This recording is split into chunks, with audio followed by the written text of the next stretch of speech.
Kung hindi mo ako kayang tanggapin, lalong-lalo na yung setup natin, malaya ka namang humanap ng iba eh. Malaya akong humanap ng iba? Ibig sabihin, mas okay sa'yo na mawala ako kaysa pakasalan ako?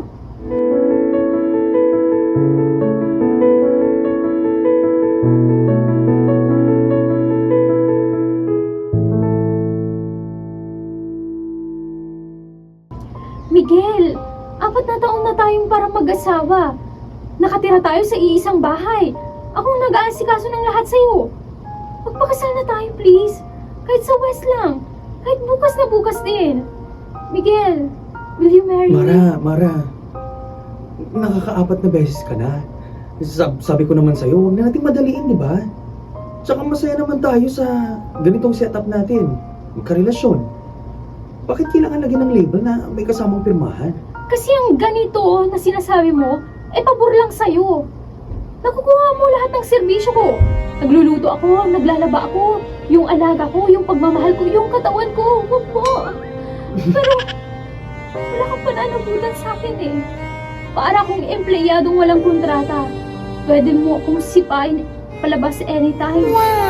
Kung mahal mo ko, hindi mo iisipin sisipain kita. Tatadya ka lang kita, Charay. Tiwala lang naman yung kailangan natin sa isa't isa eh. Hindi naman lisensya mula sa gobyerno. Tiwala? Miguel, ang tiwala ay binibigay sa taong marunong rumispeto. Pero ang ginagawa mo kasi, tinatrato mo kong trial version. Kapag may dumating na mas maganda, mas sexy, o kung napagod ka na sa akin, wala akong laban kasi ganito lang tayo eh. Alam mo, masyado ka lang kasing praning eh.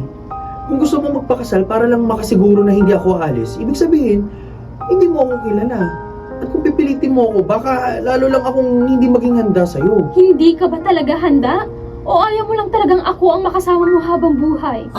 Kasi kung handa ka sa lahat ng serbisyong binibigay ko, dapat handa ka rin panindigan ang pangalan ko. Kung yan yung gusto mong isipin, edi sige. Pero sinasabi ko sa'yo, hindi ako magbabago dahil lang sa pagmamakaawa mo. Kung hindi mo ako kayang tanggapin, lalong-lalo na yung setup natin, malaya ka namang humanap ng iba eh. Malaya akong humanap ng iba? Ibig sabihin, mas okay sa'yo na mawala ako kaysa pakasalan ako? Ayoko lang na may nagdidikta sa buhay ko. Ganun lang yun. Kung ayaw mo na, alam mo naman kung nasaan ang pinto. Laro.